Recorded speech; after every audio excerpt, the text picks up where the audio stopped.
Now, in this second part of my presentation, I would like to share with you digital sustainability, particularly the cost of doing digital on our environmental sustainability.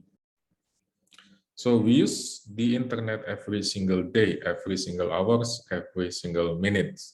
But have we ever count the cost of the internet?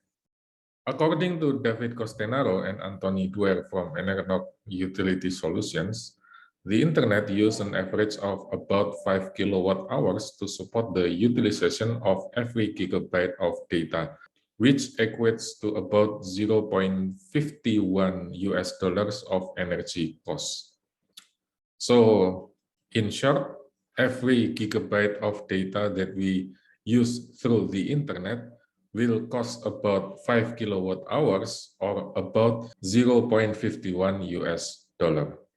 It's huge because every single day we can use probably hundreds or thousand gigabyte of data. So this is the map of internet usage around the world. It is being dominated by at least 5 major countries like the United States, the People's Republic of China, Russia, Japan, and India. Those are the 5 major players in the internet sectors.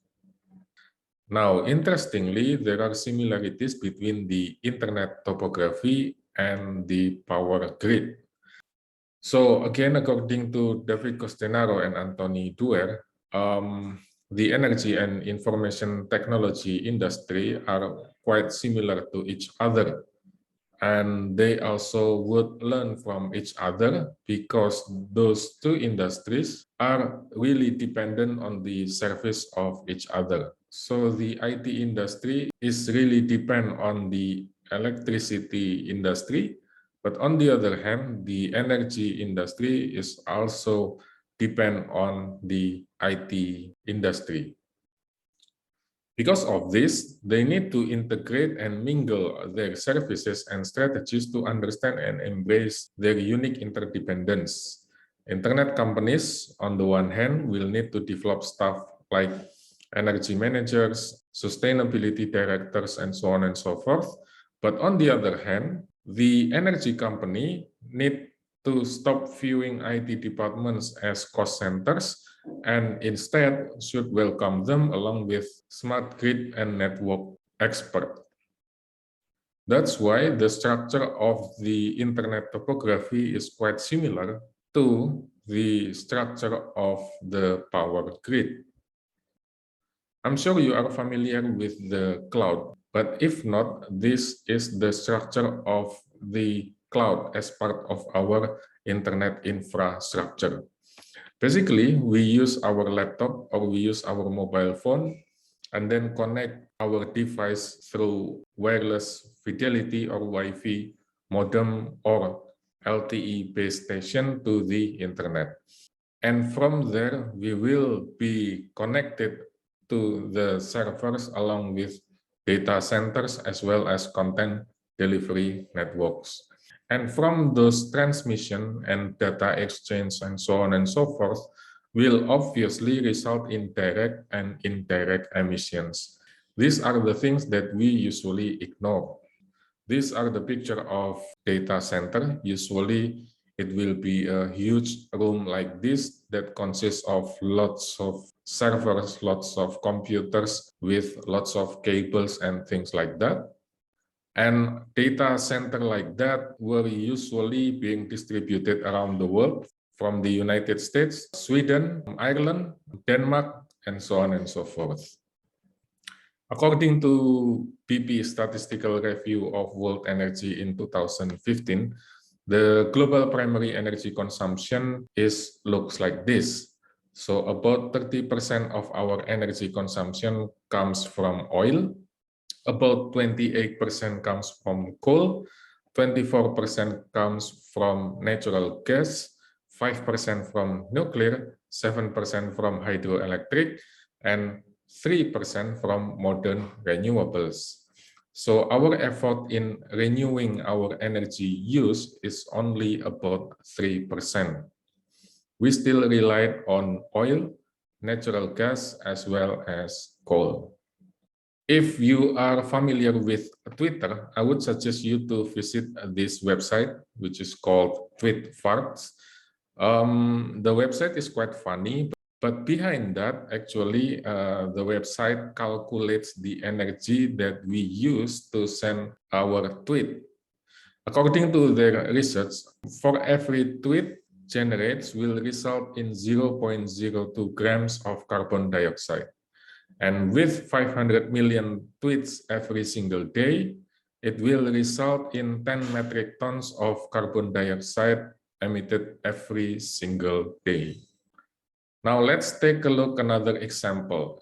Donald Trump was very popular before 2021. It seems that he spent lots of his time in Twitter, and he tweet more than 40,000 at that time before being banned by Twitter. And according to this, then his total carbon dioxide output will be like 370 kilograms. It's huge. What about Netflix and Korean drama and things like that? According to another research, the length of a Netflix show usually is about 2 hours, and total energy used for those 2 hours equals to 300 kilowatt hours. I would like to introduce you with the Jevons paradox. So Jevons paradox occurs when technological progress increases the efficiency with which a resource is used, lowering the price of said resources. But the rate of consumption of that resources rises due to increasing demand. This is why, even though it seems that we do nothing on Twitter or we do nothing with Netflix and so on and so forth, actually we consume lots of energy. Another thing that I want to introduce you is more slow. So this was taken from Gordon Moore, the co-founder of Intel. He said that the overall processing power for computers, for microchips and things like that, will double every 2 years. And because of this, then the processing power of our computer is going to be increasing very significantly. And another consequence is that with the increasing power of our computers, of our microchip, then obviously the consumption of our energy will also increase as well. This is something that we usually neglect. Probably some of you are already familiar with this. This is a web-neutral project that gives certification for carbon neutral website. This has become the leading website for giving sustainability certification. Another website that I found interesting is Eco3. From this, we can try to calculate and estimate our energy consumption based on our internet use. So let's say in a day, we spend 2 hours on email, 2 hours on Netflix, 3 hours on social media, and so on and so forth. Then how much is our carbon dioxide emissions? This kind of questions can be answered easily from this particular website. So if you have plenty of time, or if you are curious about how much energy that you spend, how much carbon dioxide emission that you generate from your internet activities, then please take a look at this website. From my previous presentations, it seems that our life is being dominated by big tech companies like Apple, Google, Facebook, and many others. But behind those companies, there are many cloud providers, cloud management companies, software as a service companies, cloud platform, virtualization software, hardware management, and so on and so forth. So essentially, our life really depends on this digital infrastructure. And again, this kind of digital infrastructure consumes lots of energy. This slide shows the increasing material and energy use in the last couple of years. On the left-hand side, it shows the scenarios of the evolution of the share of energy consumption in the digital sector, taken from the SHIFT project in 2019. And if you look at the figure very carefully, the graph is increasing very significantly from 2017, 2018 until 2025. On the right-hand side, it was data from global e-waste taken from the United Nations University in 2017. It measures the electronic waste that we generate from 2014, 2015 until 2016. And they also calculate or estimate our e-waste in 2017 up to 2021. Again, the data is frightening because the rate of e-waste is increasing from year to year. Now, what about COVID pandemic? COVID promoted digitalization and green transition. Because of the pandemic, everything has to be done online. Because of the pandemic, we cannot meet each other. It means that everything has to be done online. It means that we probably don't have to use our car or our motorbike. It means that we promote digitalization and green transition. It means that COVID-19 promote digitalization and green transition. It means that we must now seize this opportunity and not waste this moment. Or should we not seize this moment?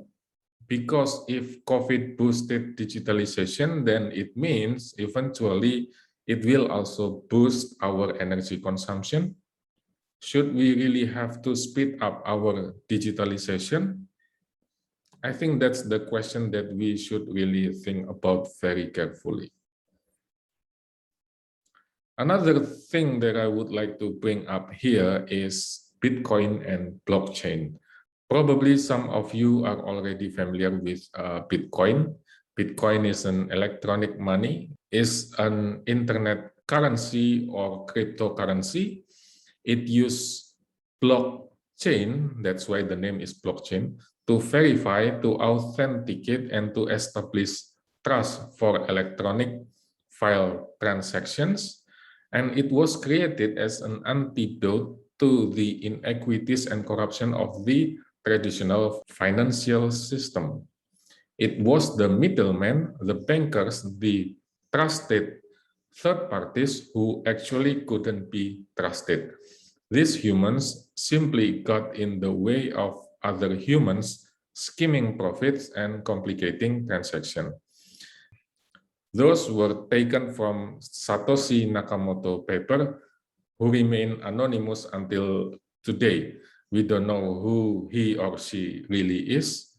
Is he a single person or several people working together under the pseudonym of Satoshi Nakamoto? We still don't know about that. But this is the structure of a blockchain. So with banking, we usually write a transaction to our ledger or to our database. With Bitcoin, we do the same thing, but using multiple parties. So multiple parties will hold the same database or the same record. And every transaction will get its own ledger in database or in block in the ledger system. And we then chain this database ledger together. That's why it's called chain of block or blockchain. And blockchain can be defined as a single, universally accessible, distributed, and secure database as a digital ledger replicated around the world. And one of the most important person in blockchain is called miners, because miners will work to detect transaction requests. They will aggregate the transaction, validate the transaction, and then add them all together into the existing blockchain. Because of this, they will also make things final and tamper-proof. It means that no one can change the record once it is being added into the blockchain. And because of this, it means that blockchain will be irreversible. And because of this, it will be very intensive in calculation. That's why miners will be paid in Bitcoins or in other cryptocurrencies as new means. And hashing is becoming a way of locking these blocks. That's why the role of miners is very important in blockchain. Now, Bitcoin is essentially being designed as a tamper-proof system. It is irreversible and it is quite difficult or almost impossible to cheat at Bitcoin. Why? Because miners compete with each other. Every miner should add proof to add a block via multiple rounds. And the first to create a valid block will get paid in Bitcoin or in other cryptocurrencies. And because of this, then it will prevent people from deleting previous transactions. That's why it is irreversible. And keeping the blockchain in sync is expensive on computing power, which costs electricity, because you have to do lots of transaction and computation and so on and so forth until you get a valid block. And the two most popular consensus mechanism is proof of work and proof of stake. Proof of work is a requirement to define an expensive computer calculation. There is also called mining. It happens in Bitcoin, for example. On the other hand, there is also another consensus mechanism that is called by proof of stake. Proof of stake is chosen in a deterministic way, depend on its wealth or stake of that particular person. This is being implemented in Ethereum, and research says that Ethereum can be several thousand times more cost-effective compared to Bitcoin, but both still consumes lots of energy. So in details, proof of stake is going to be looks like this. Only one calculation performed, so carbon footprint far lower than the proof of work model. On the other hand, proof of work will use calculation with all different computers. It means that it will lead to the huge energy footprint.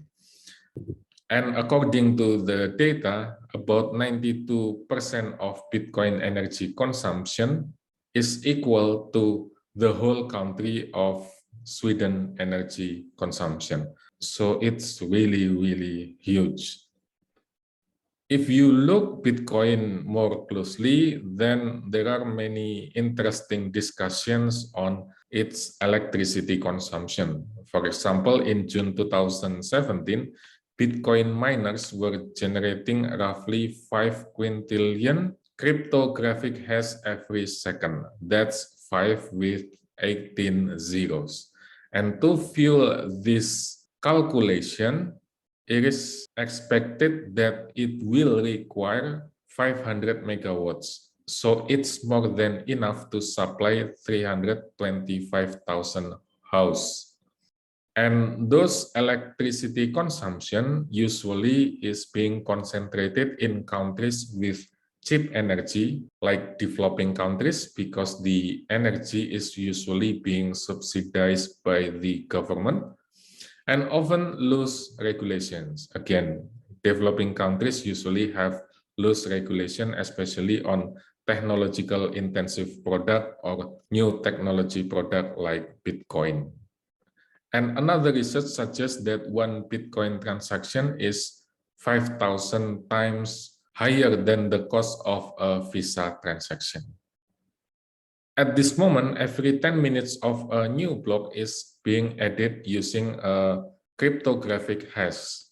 And Bitmine, one of the places for mining Bitcoin, has 21,000 machines and perform 250 trillion hash per second So it consists of about 4% of the total computing power for Bitcoin. But again, mining centers like this were usually hidden. It is very difficult for us to find them, and most of them are in China or in islands with remote parts not famous for any infrastructure. People choose developing countries or northern part of the world because they are considering the climate as well as cost of electricity and network speed. These are the figures to illustrate the daily Bitcoin mining revenues versus the energy cost to mine those Bitcoins. The white line represents the Bitcoin revenue, while the red line is the cost to generate those Bitcoin. So again, as can be seen from this graph, the price of Bitcoin is going down while the cost to generate those Bitcoins remain relatively high. Now, the question is whether digital technology part of the problem or digital technology is part of the solution. I want you to think about this question very carefully, and I look forward to see your answer in the comment box below. So please share your comments, share your ideas or your thoughts, and I look forward to see you soon.